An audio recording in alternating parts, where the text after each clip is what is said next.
நம்முடைய கர்த்தரும் இரட்சகருமாய் இருக்கிற ஆண்டவராகிய இயேசு கிறிஸ்துடைய நாமத்தினாலே நான் உங்களை வாழ்த்துகிறேன். கடந்த வாரத்தில் என்னுடைய மொபைல் ஃபோன் கீழே விழுந்து சேதாரம் அடைந்தபடினாலே அதை சரி செய்வதற்கு ஏறக்குறைய ஒரு வாரம் ஆகிவிட்டது. எனவே தான் போன வாரம் இந்த வலைதளத்தில் என்னுடைய செய்தியை பகிர்ந்து கொள்ள முடியவில்லை. அதற்காக நான் வருத்தம் தெரிவித்துக் கொள்கிறேன். இந்த நாளின் செய்திக்காக நான் உங்களை ஆண்டவராய் இயேசு கிறிஸ்துடைய நாமத்தினாலே வரவேற்கிறேன். பல ஆண்டுகளுக்கு முன்பு நான் ஒரு வாலிப பையனை பார்த்தேன். அழகான ஒரு வாலிபன், நல்ல சரீர வளர்ச்சி அடைந்திருக்கக்கூடிய ஒரு வாலிபன். ஆனால் அவனை சுழல் நாற்காலியிலே உட்கார வைத்து அவனுக்கு ஒரு பெண்மணி உணவு ஊட்டி கொண்டிருந்தார்கள். அவனுக்கு ஒரு 25 அல்லது 28 வயது இருக்க வேண்டும். ஏனென்று சொன்னால் அவனுடைய சரீர வளர்ச்சி, அவனுடைய தோற்றம் எல்லாவற்றையும் பார்க்கிற பொழுது. ஆனால் அவனுடைய வாயுக்குள்ளே போகக்கூடிய உணவில் பாதி வெளியே வந்து விடுகிறது. எப்படியோ அவன் அதை வெளியே துப்பி விடுகிறான், அல்லது அவனை அறியாமலேயே அந்த உணவு வெளியே வந்து கொட்டுகிறது. அழகான ஆடை உடுத்தி இருக்கிறான், அந்த ஆடையில் உணவெல்லாம் கொட்டுகிறது. சற்றேனும் சலிக்காமல் அவனுக்கு உணவு ஊட்டக்கூடிய அந்த பெண்மணி தொடர்ந்து ஊட்டிக்கொண்டே இருக்கிறார்கள். நான் நினைக்கிறேன் அவனை பராமரிப்பதற்காக அவனுடைய பெற்றோர்களால் நியமிக்கப்பட்ட பணிப்பெண்ணாக இருக்க வேண்டும். அவர்கள் பணிப்பெண்ணாக இருந்தாலும் கூட அன்போடு அதை செய்து கொண்டிருப்பதை நான் பார்த்தேன். அதை பார்த்த பொழுது நம்முடைய சரீரமும் நம்முடைய மூளையும் இணைந்து செயல்படவில்லை என்றால் என்ன ஒரு பரிதாபத்துக்குரிய ஒரு நிலையை நாம் சந்திக்கிறோம் என்பதை நான் உணர்ந்தேன். சரீரத்துக்கேற்ற மூளை வளர்ச்சி அடைந்திருக்க வேண்டும். அப்பொழுதுதான் நம்முடைய சிந்தனையும் நம்முடைய செயலும் இணைந்து போக முடியும். ஒருவேளை சரீரம் மாத்திரம் வளர்ந்திருந்து மூளை வளர்ச்சி அடையாமல் இருக்குமே என்றால் இந்த வாலிப பையனைப் போலவே நம்முடைய அன்றாட வாழ்க்கை இருப்பதற்கான வாய்ப்புகள் உண்டு. இது ஆவிக்குரிய வாழ்க்கையிலும் மிக அவசியமான ஒன்றாக நான் கருதுகிறேன். ஏனென்று சொன்னால் வேதாகமும் நாம் விசுவாசத்திற்கேற்ற விதத்திலே வளர்ச்சி அடைய வேண்டிய அவசியத்தை பற்றியும், கனி கொடுக்க வேண்டிய அவசியத்தை பற்றியும், ஆவிக்குரிய வாழ்க்கையிலே முதிர்ச்சி அடைய வேண்டிய அவசியத்தை பற்றியும் நம்முடைய வேதாகமும் நமக்கு போதிக்கிறது. அதை பற்றி வலியுறுத்துகிறது. ஆவிக்குரிய முதிர்ச்சியின் அவசியத்தை அது வலியுறுத்துகிறது. இதை கருத்தில் கொண்டு பேதுரடிகளார் தனது முதலாவது நிருபத்தை 1வது நூற்றாண்டு விசுவாசிகளுக்கு எழுதுகிறார். தொடர்ந்து இந்த நாளின் செய்திக்காக நான் பேதுரடிகளார் எழுதின 1வது நிருபத்திலிருந்து 2ஆம் அதிகாரம் முதல் 3 வசனத்தை இந்த தலைப்புக்காக நான் தெரிந்து கொண்டிருக்கிறேன். விடுதலையின் நோக்கம் என்ற தலைப்பில் இந்த பேதுரு அடிகளார் எழுதின நிருபத்திலிருந்து நான் தொடர்ந்து செய்தி பேசி கொண்டிருக்கிறேன். இந்த நாளில் விடுதலையின் நோக்கம் என்னவென்று சொல்லி பார்க்கிற பொழுது ஆவிக்குரிய முதிர்ச்சி அல்லது ஆவிக்குரிய வளர்ச்சி. எப்படி என்று சொன்னால் நம்முடைய விசுவாசமும் நம்முடைய ஆவிக்குரிய முதிர்ச்சியும் வாழ்க்கையில் இணைந்து செயல்பட வேண்டும், காணப்பட வேண்டும். இல்லை என்றால் எப்படி இந்த வாலிபனை யார் பார்த்தாலும் மனநிலை பாதிக்கப்பட்டவன் என்று தான் சொல்வார்கள். ஒருவேளை அவனுடைய சரீரத்தின் தோற்றம் கம்பீரமாக இருந்தாலும் கூட அவனுடைய செயல்பாட்டை பார்க்கிற பொழுது மன வளர்ச்சி குன்றினவன் அல்லது மனநிலை பாதிக்கப்பட்டவன் என்று சொல்வார்கள்.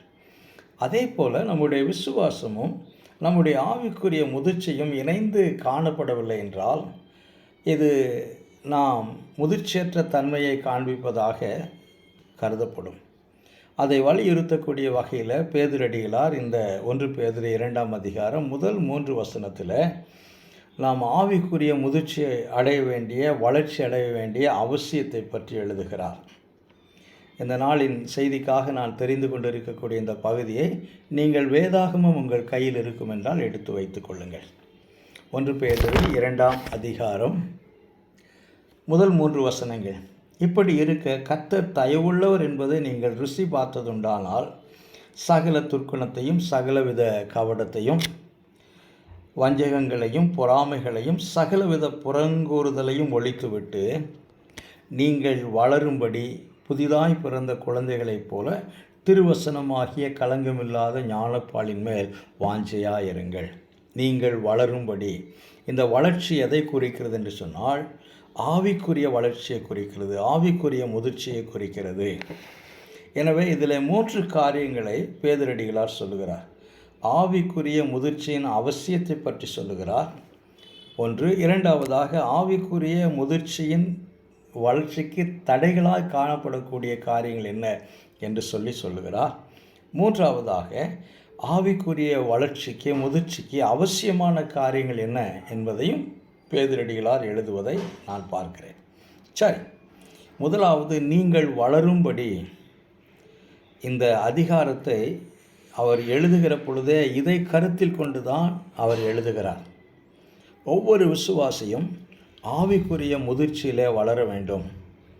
ஆவிக்குரிய முதிர்ச்சியிலே அவர்கள் வளர்ந்து கனி கொடுக்க வேண்டும் என்பது வேதாகமம் வலியுறுத்துகிறது. ஒருவேளை யோவான் எழுதின சுவிசேஷம் 15ஆம் அதிகாரத்தை பேதுரடிகளார் இந்த நிருபத்தை எழுதுகிற பொழுது மனதில் வைத்திருக்க வேண்டும். ஏனென்று சொன்னால் இயேசு கிறிஸ்து அங்கே அந்த 15ஆம் அதிகாரத்தில் நீங்கள் மிகுந்த கனிகளை கொடுப்பதினால் என் பிதா மகிமை அடைவார், நீங்களும் எனக்கு சீஷர்களாய் இருப்பீர்கள் என்று சொல்லி அந்த பிரசங்கத்தை பேதுரடிகளாரும் கேட்டிருந்தார். அது அப்போஸ்தலர்களுக்கு சொல்லப்பட்ட ஒரு பிரசங்கம். அங்கே பேதுரடிகளார் இருந்தார். எனவே இந்த நிருபத்தை எழுதுகிற பொழுது, குறிப்பாக இந்த 2ஆம் அதிகாரத்தை எழுதுகிற பொழுது அந்த சம்பவம் பேதுரு அடிகளாருடைய மனதில் இருந்திருக்க வேண்டும். சரி, ஆவிக்குரிய வளர்ச்சியின் அவசியம் என்ன? அதற்காக அவர் சொல்ல விரும்புகிற முதல் காரியம், கர்த்தர் தயவுள்ளவர் என்பதை நீங்கள் ருசி பார்த்தது உண்டானால் என்று சொல்லுகிறார். அப்படி என்றால் என்ன அர்த்தம் என்று சொல்லி பார்க்கிற பொழுது, ரட்சிக்கப்பட்ட ஒவ்வொருவரும் கர்த்தருடைய தயவினால் ரட்சிக்கப்பட்டிருக்கிறோம். ரட்சிக்கப்பட்ட ஒவ்வொருவரும் திரியேக தேவனுடைய திட்டத்தினால் ரட்சிக்கப்பட்டிருக்கிறோம், மீட்கப்பட்டிருக்கிறோம்.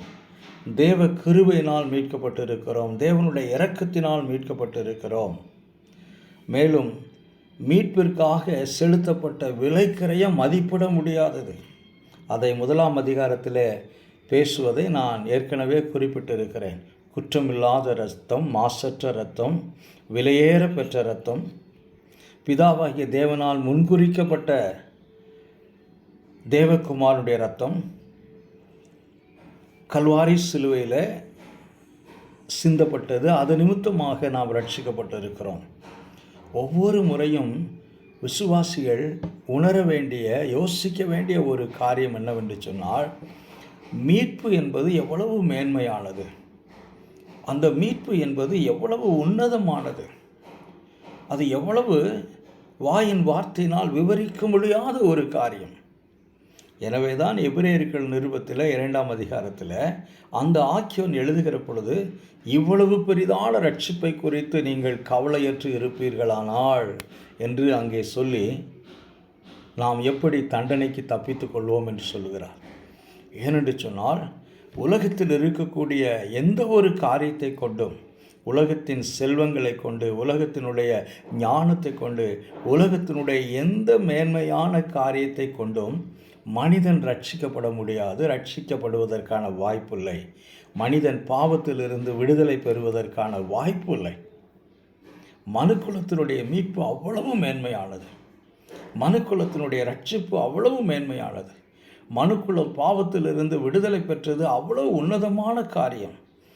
திரியேக தேவனால் திட்டமிடப்பட்டது. பிதா, குமாரன், பரிசுத்த ஆவியானவர் என்ற திருத்துவ தெய்வத்தினுடைய உன்னதமான ஆலோசனை, நோக்கம், திட்டம் அதிலே இருப்பதை நாம் வேதவசனத்தின் வெளிச்சத்திலே பார்க்கிறோம். அதை பேதுரடிகளார் 1ஆம் அதிகாரத்தில் மிக தெளிவாக எழுதுகிறார்.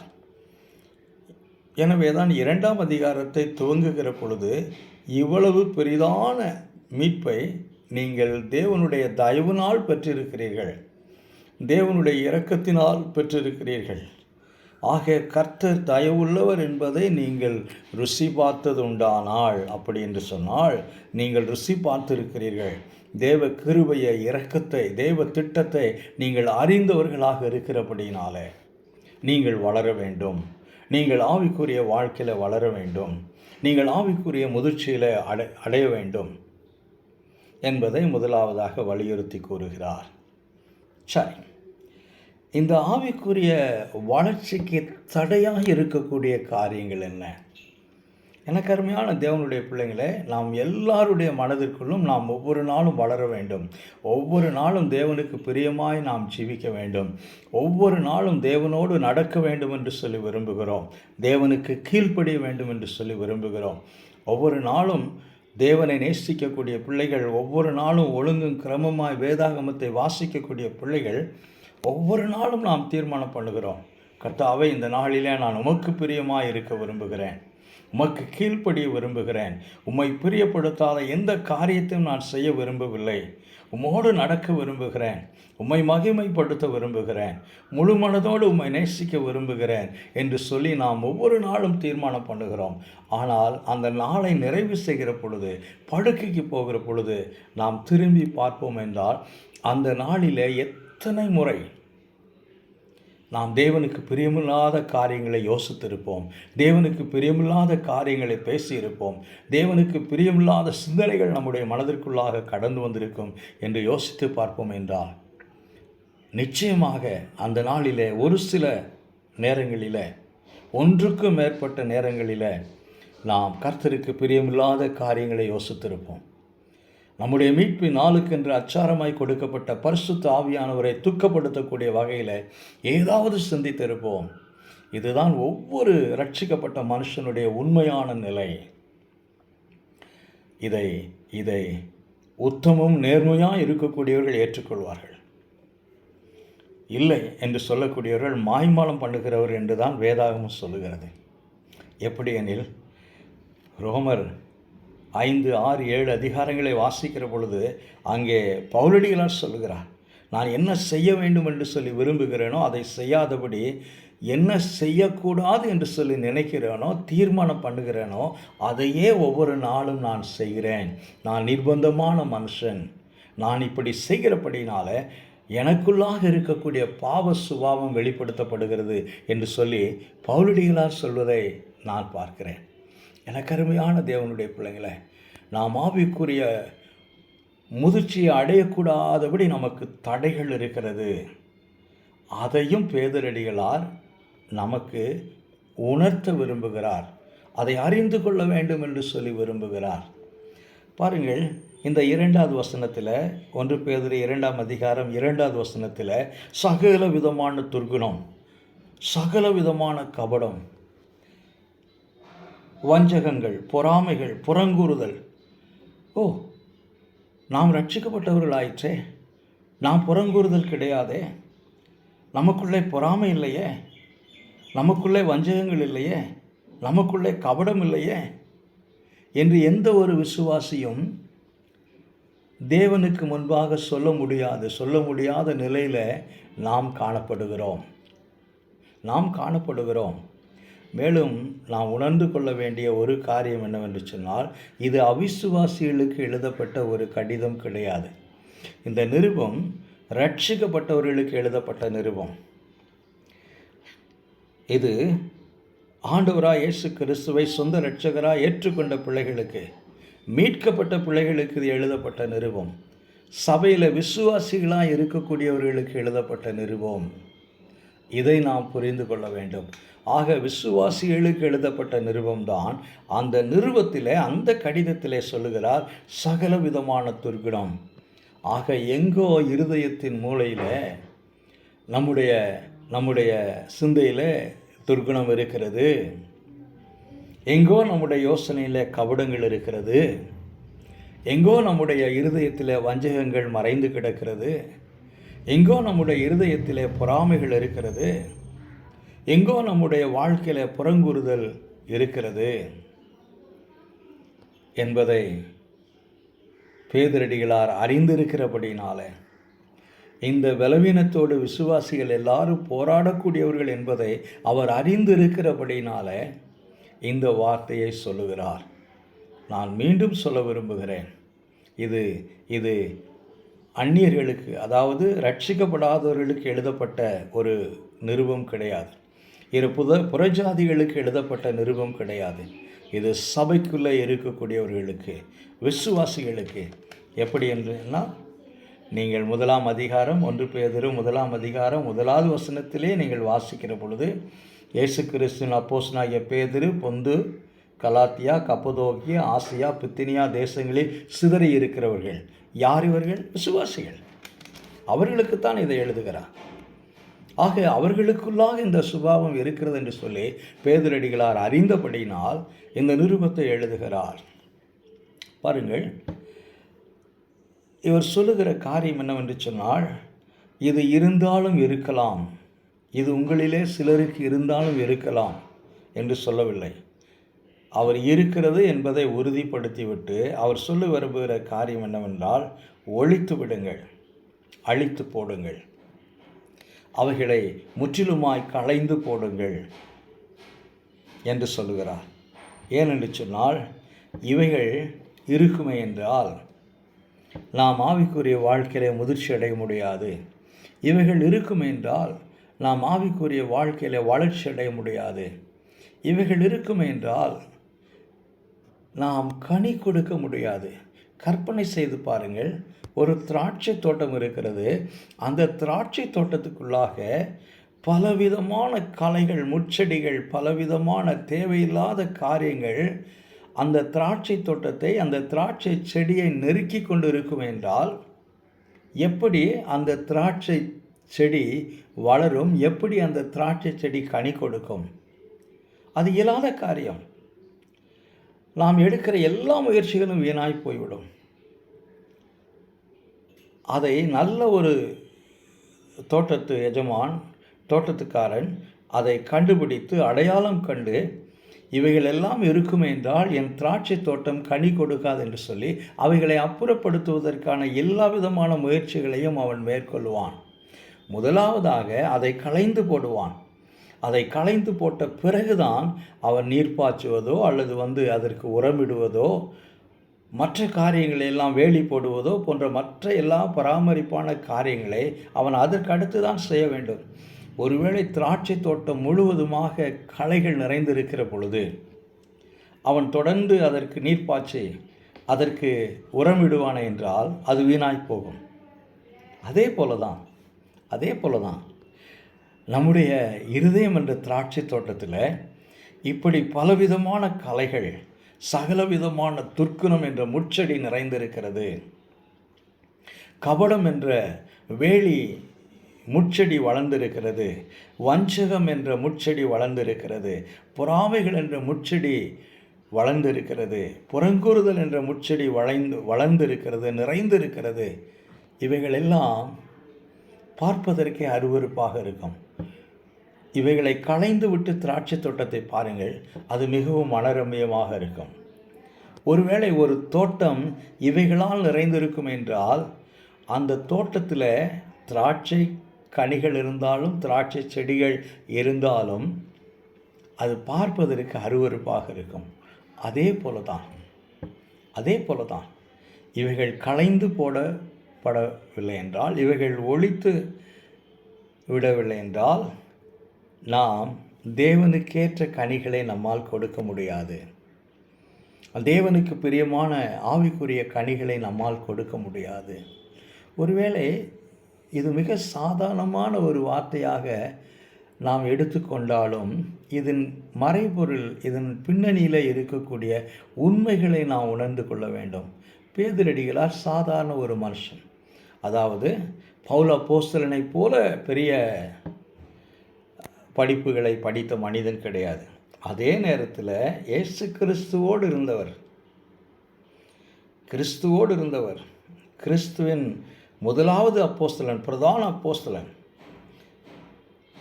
பரலோக ராஜ்யத்தின் திறவுகோலை உன்னுடைய கரத்திலே கொடுக்கிறேன் என்று சொல்லி பேதுரடிகளார் இடத்துல தான் இயேசு கிறிஸ்து சொன்னார். ஆக அப்போஸ்தலர் எல்லாரிலும் தலைமையானவனாக பிரதானமானவனாக பேதுரடிகளார் கருதப்படுகிறார். அந்த மனுஷனுடைய வார்த்தை தான் இது, அந்த மனுஷனுடைய யோசனை தான் இது. இவர் மிகுந்த இந்த நிருபத்தை எழுதுகிற பொழுது ஏறக்குறைய கிறிஸ்து மரித்து பரத்துக்கு கடந்து போய் ஒரு 20-25 ஆண்டுகள் கழித்து இந்த நிருபத்தை எழுதியிருக்க வேண்டும். முதலாவது எருசலேமில் இருந்த பெரிய அந்த சபைக்கு தலைவராக இருந்தவர், அங்கே இருக்கக்கூடிய விசுவாசிகளுடைய வாழ்க்கையை பார்த்தவர், பின்பு பல சபைகளுக்குள்ளாக கடந்து போனவர், அநேக விசுவாசிகளுடைய வாழ்க்கையை பார்த்த ஒரு மனிதன். ஆக தன்னுடைய அனுபவத்திலிருந்து, அவர் கண்ட காட்சியிலிருந்து திருச்சபை எப்படி இருக்கிறது, திருச்சபையின் மக்கள் எப்படி இருக்கிறார்கள், அவர்கள் ஏன் ஆவிக்குரிய வாழ்க்கையில் கனி கொடுக்க முடியாமல் இருக்கிறார்கள், ஏன் அவர்களால் தேவனுக்கு பிரியமாய் ஜீவிக்க முடியவில்லை போன்ற எல்லா காரியங்களையும் பார்த்து ஒரு 25 ஆண்டுகள் கழித்து அல்லது 30 ஆண்டுகள் கழித்து கிறிஸ்துவனுடைய பரத்துக்கேறின பிறகு இந்த நிருபத்தை கலாத்திய நாட்டிலே அல்லது ஆசியா கண்டத்தில் சிதறி இருக்கக்கூடிய மக்களுக்கு, சபைக்கு பேதுரடிகளார் எழுதுவதை நான் பார்க்கிறேன். எனக்கு அருமையான தேவனுடைய பிள்ளைங்களே, நம்முடைய வாழ்க்கையில் இவைகளெல்லாம் இருந்து கொண்டு, இவைகளெல்லாம் ஒரு புறத்தில் வைத்து கொண்டு தொடர்ந்து நாம் ஆவிக்குரிய வாழ்க்கையில் வளர வேண்டும், முன்னேற வேண்டும் என்று சொல்லி என்னதான் நாம் முயற்சி செய்தாலும், என்னதான் நாம் தொடர்ந்து காரியங்களை செய்தாலும் அவைகள் பலனற்றதாகவே இருக்கும். நல்ல உதாரணம், இந்த களைகள் நிறைந்திருக்கக்கூடிய தோட்டத்தில் நீர்ப்பாய்ச்சி உரம் போடுவதனால் எந்த விதமான பிரயோஜனம் இருக்காது. அதே போல தான். எனவே பேதுரடிகளார் இதை ஒழித்து விடுங்கள் என்று சொல்லுகிறார். இவைகளை ஒழித்து விடுங்கள், இவைகளை ஒழித்து விட்டு, அப்படி என்று சொன்னால் இவைகளை ஒழித்த பிறகுதான் நாம் அடுத்த காரியத்தை செய்ய வேண்டும் என்று சொல்லுகிறார்.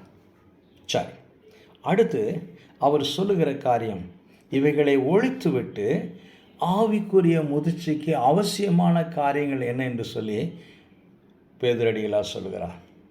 நீங்கள் வளரும்படி பாருங்கள், வேத வசனத்தை பாருங்கள், ஒழித்துவிட்ட பிறகு நீங்கள் வளரும்படி.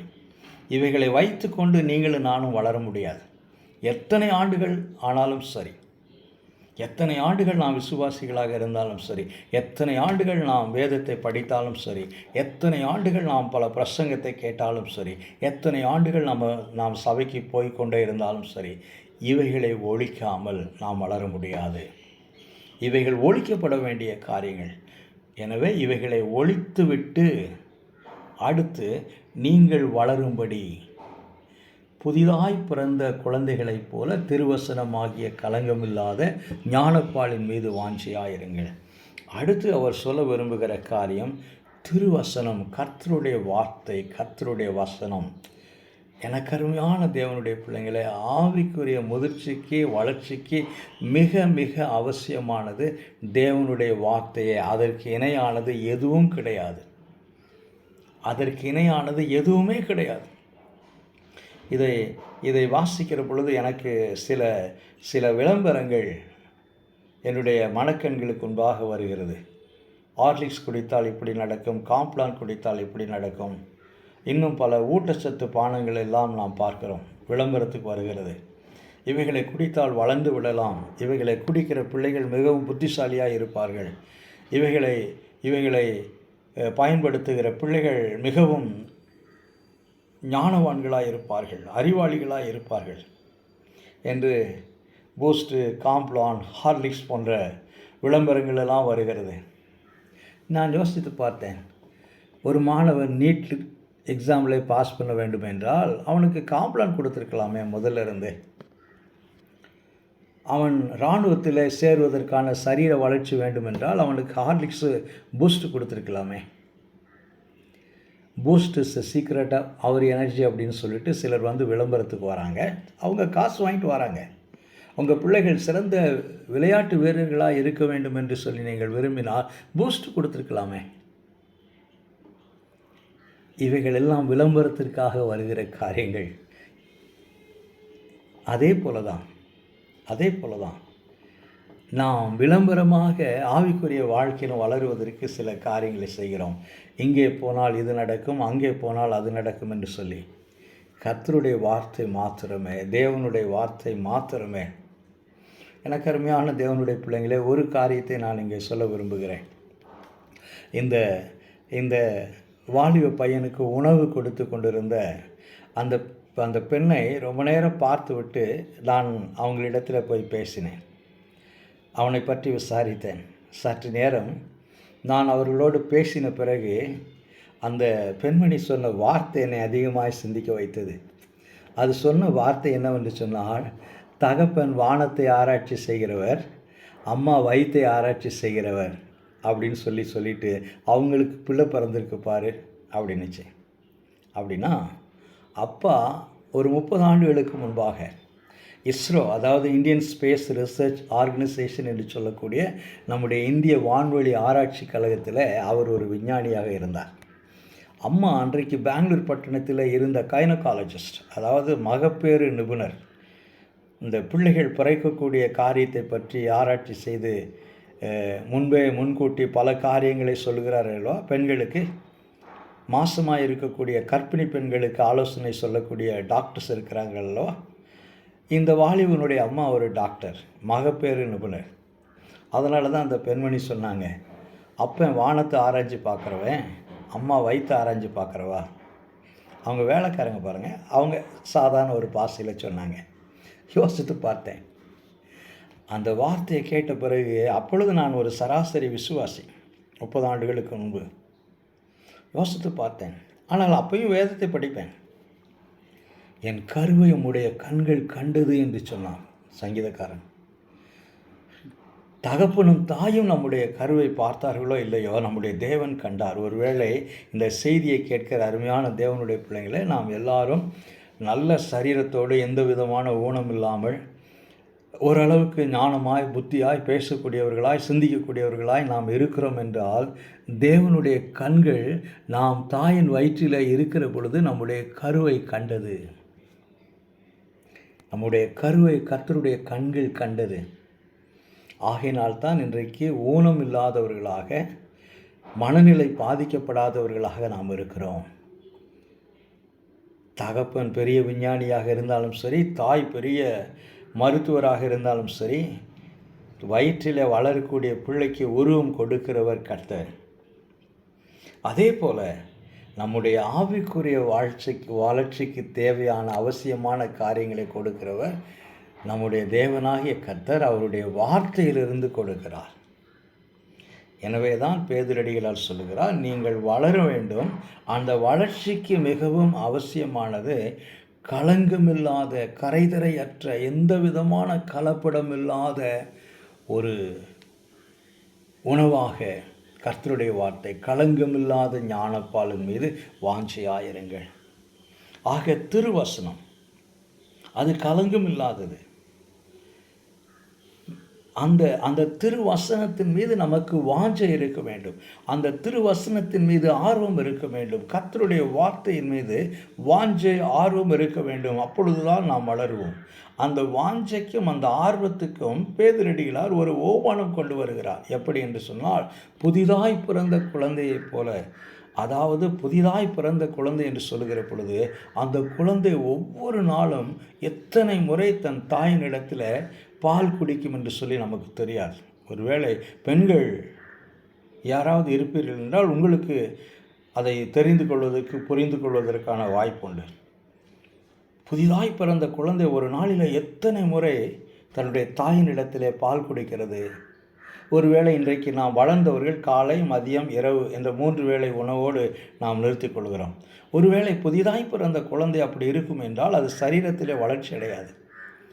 அது எப்பொழுதெல்லாம் விரும்புகிறதோ அப்பொழுதெல்லாம் அந்த தாயினிடத்தில் பால் குடிக்கிறது. அப்பொழுது தான் அதனுடைய சரீரம் அதனுடைய காலகட்டத்தில் வளர வேண்டிய விதத்திற்கு அது வளர்கிறது. அதே போல் நாம் புதிதாய் பிறந்த குழந்தைகளைப் போல தேவனுடைய வார்த்தையின் மீது, வசனத்தின் மீது வாஞ்சையாக இருந்தால்தான் நாம் ஆவிக்குரிய வாழ்க்கையிலே முதிர்ச்சி அடைவோம், வளர்ச்சி அடைவோம் என்று பேதுரடிகளார் சொல்லுகிறார். ஏனென்று சொன்னால், நாம் விடுதலை பெற்றதனுடைய நோக்கமே நாம் ஆவிக்குரிய வாழ்க்கையிலே முதிர்ச்சி அடைய வேண்டும் என்பதற்காகவே. எனக்கு அருமையான தேவனுடைய பிள்ளைங்களை, இந்த இந்த 3 வசனத்தின் கருத்தை கொண்டு பேதுரடிகளார் நமக்கு சொல்ல விரும்புகிற காரியம், நாம் எத்தனை ஆண்டுகள் கிறிஸ்தவர்களாக இருக்கிறோம் என்பதை விட, முதலாவதாக நாம் எவ்வளவு ஆவிக்குரிய வாழ்க்கையில் வளர்ந்து இருக்கிறோம் என்பது நாம் சிந்திக்க வேண்டிய முதல் காரியம். எத்தனை ஆண்டுகள் என்பதை காட்டிலும் எவ்வளவாய் வளர்ந்து இருக்கிறோம் அல்லது வளர்ந்து கொண்டு இருக்கிறோம் என்பதை இந்த செய்தி நமக்கு சோதித்து பார்க்கும்படியாய் முதலாவதாக வலியுறுத்துகிறது. இரண்டாவதாக, நம்முடைய வளர்ச்சிக்கு தடையான காரியங்கள் என்பதை நாம் அடையாளம் காண வேண்டும். இந்த அடையாளத்தை வேறு யாரும் சொல்ல முடியாது. மேபி சபையில் நம்மை பார்க்கக்கூடியவர்கள், தொடர்ச்சியாக நம்மை பார்க்கக்கூடியவர்கள், நம்முடைய உறவினர்கள் அல்லது நம்முடைய ஆவிக்குரிய தலைவர்கள் ஒரு சில காரியங்களை நமக்கு உணர்த்தலாம். இதையெல்லாம் உங்கள் வாழ்க்கையில் இருக்கக்கூடிய சில பலவீனங்கள் என்று சொல்லி உணர்த்தலாம். ஆனால் அவைகள் முழுமை பெறுவது கிடையாது. மாறாக, நான் வளரக்கூடாதபடி எனக்குள்ளாக தடையாக இருக்கக்கூடிய காரியங்கள் என்ன என்பதை நான் மாத்திரமே முழுமையாய் அடையாளம் கண்டு கொள்ள முடியும். எனக்குள்ளாக என்னுடைய ஆவிக்குரிய வளர்ச்சியை, நான் தேவனோடு நடக்கக்கூடாதபடி என்னை தடை செய்யக்கூடிய காரியங்கள் என்ன என்பதை நான் மாத்திரமே அடையாளம் கண்டு கொள்ள முடியும். எனக்கு அருமையான தேவனுடைய பிள்ளைகளே, நீங்களும் நானும் கர்த்தருக்கு பிரியமான ஒரு வாழ்க்கை வாழ வேண்டும் என்றால், மிகுந்த கனிகளை கொடுத்து பிதாவுக்கு மகிமை கொண்டு வரக்கூடிய ஒரு வாழ்க்கை வாழ வேண்டும் என்றால், இரண்டாவதாக நாம் செய்ய வேண்டிய அவசியமான காரியம், எவைகளெல்லாம் நம்முடைய ஆவிக்குரிய வளர்ச்சிக்கு தடையாக இருக்கிறது என்பதை அடையாளம் கண்டு கொள்ள வேண்டும். அவைகளை களைந்து போட வேண்டும். மூன்றாவதாக, கர்த்தருடைய வார்த்தைக்கு நாம் எவ்வளவாய் முக்கியத்துவம் கொடுக்கிறோம் என்பதை நாம் சிந்தித்து பார்க்க வேண்டும். ஆக 3 காரியங்கள். வளர வேண்டிய அவசியத்தை உணர வேண்டும் முதலாவதாக. இரண்டாவதாக, களைகளை களைந்து போட வேண்டும். மூன்றாவதாக, அனுதினமும் ஆவலுடன் தேவனுடைய வார்த்தையை தேட வேண்டும். இதுதான் நாம் தேவனுக்கு பிரியமான ஒரு வாழ்க்கை வாழ்வதற்கு, ஆவிக்குரிய முதிர்ச்சியை நாம் அடைவதற்கு உதவியாக இருக்கும். தேவன் இதற்காகவே நமக்கு ரட்சிப்பை கொடுத்திருக்கிறார். நாம் கனி தந்து கர்த்தருக்கு பிரியமான வாழ்க்கை வாழ்வதற்காகவே நமக்கு விலையேற பெற்ற ரட்சிப்பை தம்முடைய குமாரன் மூலமாய் கொடுத்திருக்கிறார். கர்த்தர் தயவுள்ளவர் என்பதை நீங்கள் ருசி பார்த்ததுண்டானால், அதை கல்வாரி சிலுவையிலே நீங்கள் ருசித்ததுண்டானால், இதுதான் அதனுடைய நோக்கம் என்று சொல்லி பேதுரடிகளார் சொல்ல விரும்புகிறார். எனக்கு அருமையான தேவனுடைய பிள்ளைகளை யோசித்து பார்ப்போம். எந்த அளவுக்கு நாம் வளர்ந்திருக்கிறோம், எந்த அளவுக்கு நாம் கனி கொடுக்கிறோம். கனி கொடுக்கக்கூடாதபடி தடையாக இருக்கக்கூடிய காரியங்கள் என்ன என்பதை உணர்ந்து செயல்படுவோம். அப்பொழுது நாம் கர்த்தருக்கு பிரியமான ஒரு வாழ்க்கை வாழ்வதற்கு அது ஏதுவாக இருக்கும். கர்த்ததாமே இந்த வார்த்தையை கொண்டு, வசனத்தை கொண்டு நம்மோடு பேசுவாராக. நம்முடைய ஆவிக்குரிய முதிர்ச்சியை, வளர்ச்சியை சீர்தூக்கி பார்க்க அவர் உதவி செய்வாராக. ஆமென். தந்தையாம் தெய்வம் நீ மாத்திரம் போதும் எனக்கு. சுகம் தரும் தெய்வம் உம் தழும்புகளால் சுகமானோம். யெகோவா ஷம்மா என் கூட இருப்பீர். என்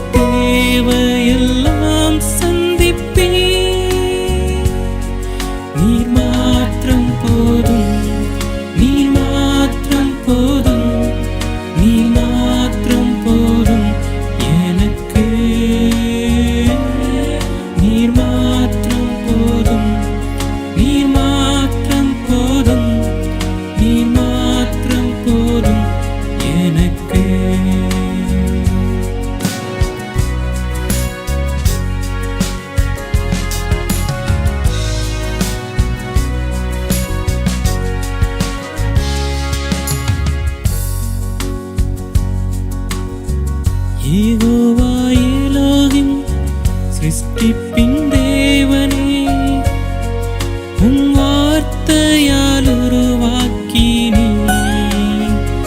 யெகோவா பரிசுத்தர் உன்னதர் நீரே, உம்மைப் போல் வேறு தேவனில்லை. யெகோவா ஷாலோம், உம் சமாதானம் தந்தீர் என் உள்ளத்திலே. நீர் மாத்திரம் போதும், நீர் மாத்திரம் போதும், நீர் மாத்திரம் போதும் எனக்கு. நீர் மாத்திரம் போதும், நீர் மாத்திரம் போதும், நீர் மாத்திரம் போதும் எனக்கு.